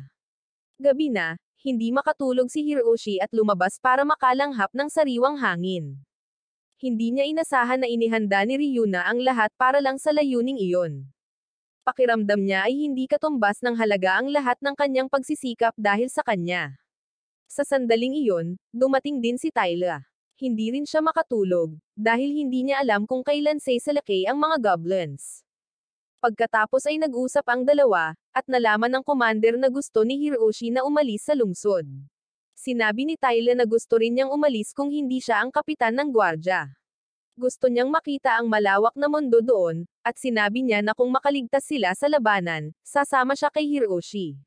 Upang matiyak na maging maayos ang labanan, nag-log out si Hiroshi sa laro upang tingnan ang gabay ni Kamoy. Pagmulat pa lang niya ng mata ay laking gulat niya nang makitang nakatitig sa kanya ang kapatid niyang si Kida.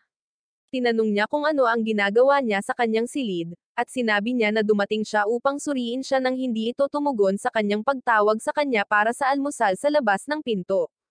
Nang makitang maayos na ang kanyang kapatid, umalis na si Kida. Pagkatapos ay sinimula ni Hiroshi na basahin ang gabay ni Kamoy tungkol sa kaganapan ng goblin. Tapat sa kanyang pagiging childish, nagbukas si Kamoy sa sandamakmak na pang-iinsulto tungkol sa kawalan ng kakayahan at kawalang halaga ni Hiroshi.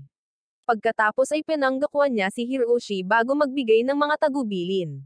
Pagkatapos ay isiniwalat ni Kamoy ang isang trick na labis na ikinagulat ni Hiroshi nang basahin niya ito, at iyon lang ang naituro ni Kamoy sa kanya. Pagkatapos noon, nag-crash ang website ni Kamoy. Dahil sa pag-alala sa trick, medyo napaisip si Hiroshi. At pagkatapos, nang bumalik siya sa laro sa ika-6 na araw, dumating ang kaganapan sa pag-atake ng goblin. Tuwang-tuwa si Ryuna para sa kaganapang ito, nag-aalala tungkol kay Hiroshi na parang isang ina na nagpapadala sa kanyang anak sa paaralan, nagtatanong kung kumain na ba siya or pumunta sa banyo. Pagkatapos ay tumayo si Tyla upang magbigay ng talumpati at ipinakilala ang mga bagong commander para sa kampanyang ito, at sila ay walang iba kundi sina Mezurisa at Alicia. Parehong may nakakatakot na reputasyon sa mersenaryong mundo, si Mezurisa, ang masokistang babae, at si Alicia, ang kutsilyo ng impyerno. Si Hiroshi ay talagang nanlamig sa buto. Ngayon, hindi lang ang mga goblin ang dapat ipag-alala ni Hiroshi sa kaganapang ito, lalo na sa malamig at matalim na titig ng kanyang dating childhood friend.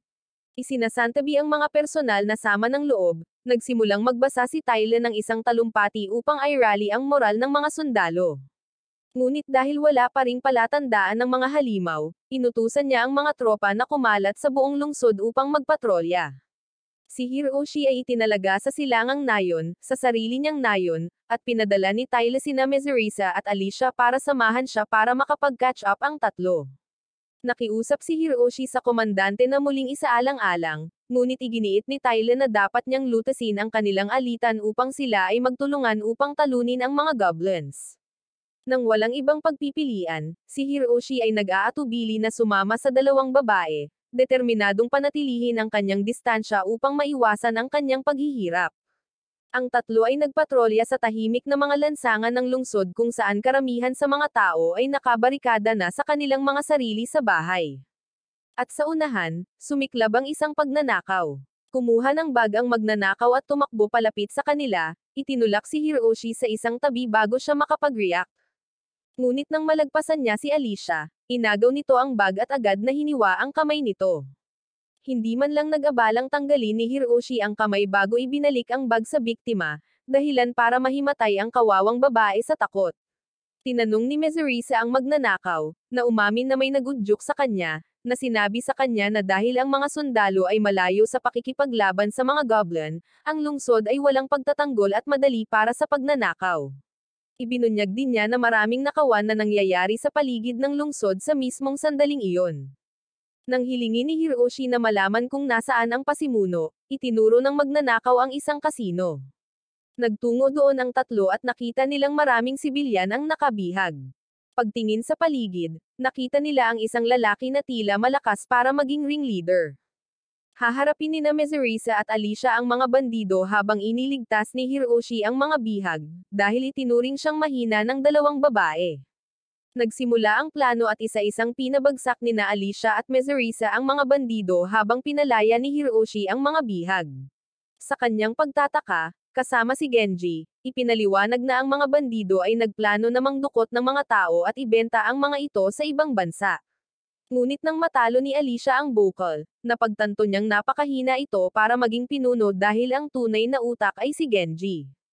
Inatake niya si Hiroshi sa isang chokehold, ginamit siya bilang isang bihag, hinihingi sa lahat na iwanan ang kanilang mga mahahalagang bagay at magsisiksikan or siya ay babaliin ang leeg ni Hiroshi.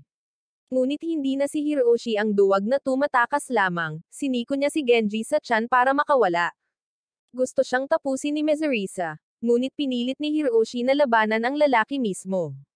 Mula noong huli nilang pagkikita, naghanda si Genji sa pamamagitan ng pagkuha ng isang pares ng brass knuckle. Nang malapit ng matamba ang dalawang lalaki, tinapos ni Alicia ang laban sa isang suntok, na sinabihan si Hiroshi na itigil na ang kahihiyan sa sarili.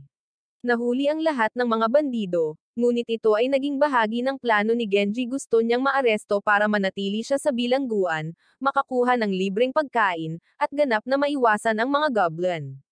Natagpuan siya ni Hiroshi na kaawa-awa bago siya dinala. Pinayuhan siya ni Hiroshi na baguhin ang kanyang mga paraan, at ang paddle lecture ng isang mas bata ay talagang nagpatigil sa pag-iisip ni Genji. Pagkatapos ay nagpakita si Tyler, pinupuri si Hiroshi sa paghuli sa mga kriminal. Ipinalihis ni Hiroshi ang kredito sa dalawang babae, ngunit bago pa sila makapag-usap, isang alarma ang tumunog. Sinalakay ng mga goblin ang Western Gate. Lahat ay sumugod doon, ngunit biglang sumakit ang tiyan ni Hiroshi.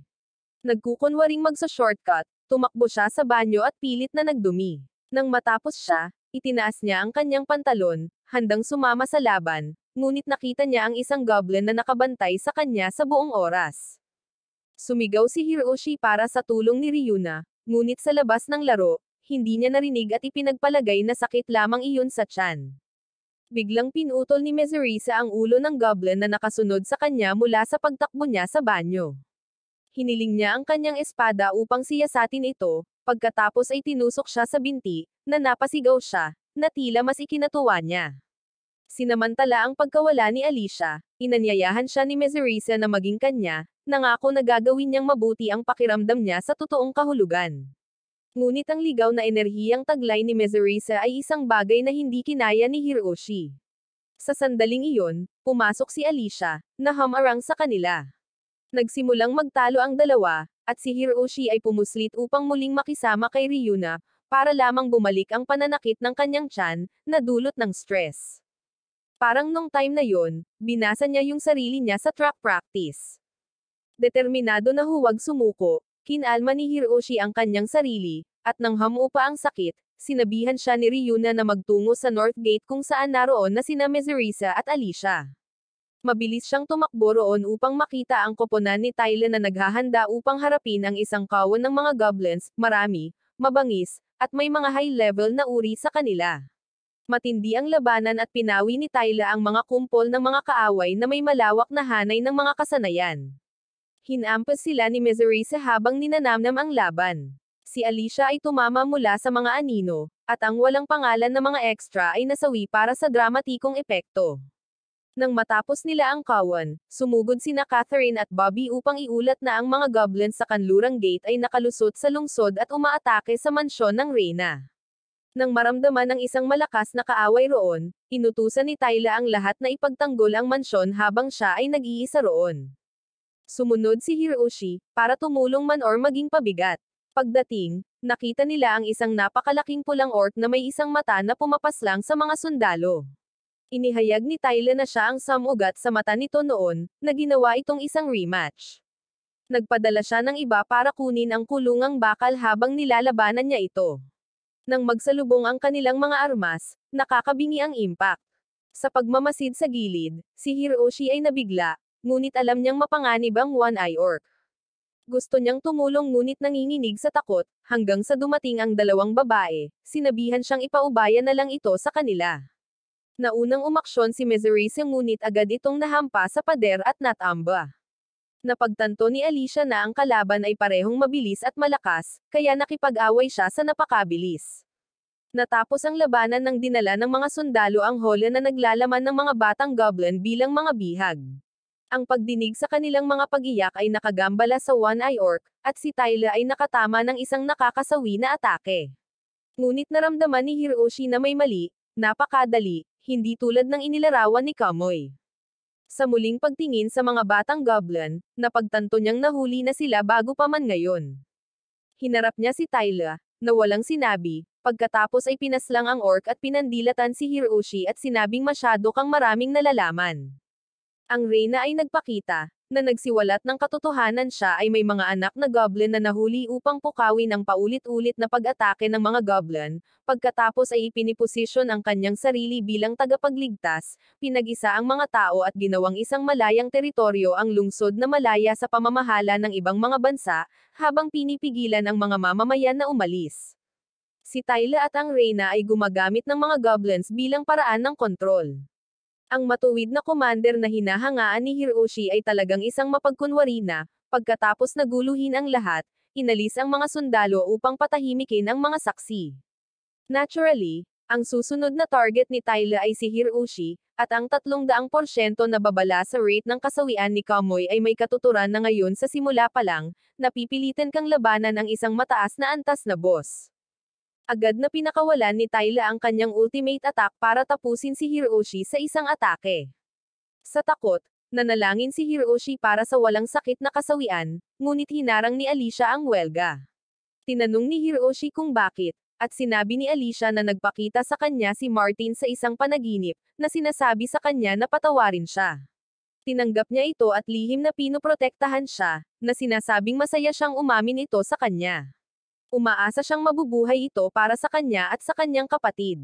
Pagkatapos ay nasawi siya sa kanyang mga bisig. Tinanong ni Hiroshi si Ryuna kung maaaring buhayin ang mga NPC, ngunit nakalulungkot, hindi nila magagawa. Palaging nakikitang mahina, in-game at sa totoong buhay, natitiis ito ni Hiroshi hanggang ngayon.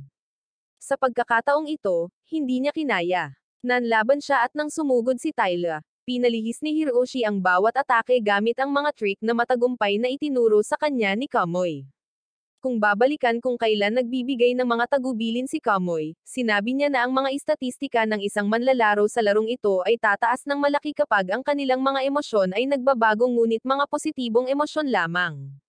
Hanggat mayroon kang matibay na paniniwala, simbuyo ng damdamin, at lakas ng loob mula sa kaibuturan ng iyong kaluluwa, maaari mong makayanan ang kahirapan at baguhin ang iyong kapalaran. At sa wakas, sinabi ni Kamoy, ito ay hindi lamang isang trick sa laro, ito ay katotohanan. Bumangon si Hiroshi at naglunsad ng walang humpay na pag-atake kay Tyler. Ang kanyang mga atake ay bumagsak na parang unos, na pinipilit si Tyler sa purong depensa. Pagkatapos, sa isang iglap, dinasarmahan siya ni Hiroshi at sumugod para sa pagtatapos na atake, ngunit ang espada ng pangbaguhan ay hindi makatusok sa top-tier armor ni Tyler. Bueno, dahil makatotohanan ang larong ito, tinanggap ni Hiroshi ang kanyang sariling wakas. Bumunot si Tyler ng isa pang espada para tapusin siya. Sa sandaling iyon, muling nakatagpo ni Hiroshi si Martin, na pagtanto na maaaring sawi na siya. Umiyak si Hiroshi at humingi ng tawad kay Martin sa hindi pagprotekta kay Alicia. Ngumiti si Martin para bigyan siya ng katiyakan, pagkatapos ay ipinaalala sa kanya ang pangakong ginawa nila noon, nang imbitahan siya ni Hiroshi na makipagsapalaran ng magkasama. Sinabi sa kanya ni Martin na ngayon na ang oras para makipaglaban. Pagbalik sa laro, ang sirang espada ni Hiroshi ay biglang binalot ng aura na pumutok sa talim ni Tyler at tinawag itong Demon Sword. Sa pagkakataong ito, pareho silang pumasok sa isang paninindigan para sa kanilang mapagpasyang atake. Inipon ni Tyler ang lahat ng kanyang lakas at sumusugod sa bilis ng liwanag, at si Hiroshi ay mahinahong naghanda upang salubungin ito. Biglang nakialam ang Reyna, itinulak niya si Hiroshi sa tabi at kinuha ang talim ni Tyler diretso sa tiyan, tinapos ang laro. Nagising si Hiroshi upang makita ang kanyang game console sa apoy. Kinabukasan, nakaramdam ng panlulumo sa gayong katawa-tawang pagkasawi, kinausap niya si Ryuna. Inalaw siya ng may-ari ng game shop, na inamin na kahit siya ay hindi inaasahan ang ganoong sitwasyon. Pagkatapos ay tinanong niya kung gusto niyang maglaro muli, at sinabing mayroon siyang extrang console na ipapahiram sa kanya. Sinabi ni Hiroshi na pag-iisipan niya ito. Pagkatapos ay pumunta siya sa kanyang computer upang isara ang gabay ni Kamoy, para lamang makahanap ng bagong entry na pinamagatang, napaslang at nawala ang iyong console. Tulad ng sinabi ni Kamoy, ang larong ito ay katotohanan. Kailangan lang niyang maniwala sa sarili niya. Maaari siyang magpatuloy mula mismo bago siya masawi, kailangan lang niyang maghanap ng bagong console, ipasok ang nasirang game disc, at ipasok ang code na ibinigay sa kanya ni Kamoy ng 10 beses. Kung siya ay mapalad, babalik siya sa 1 oras bago siya pinaslang. Sa pag-asang mailigtas si Alicia, nagpa siya si Hiroshi na babalik siya sa laro, ngunit hindi pa ngayon. Kailangan niyang maghanda ng maigi. Araw-araw, nagsimula siyang magsanay at ang kanyang pamilya ay nagsimulang tumingin sa kanya ng mas pabor dito.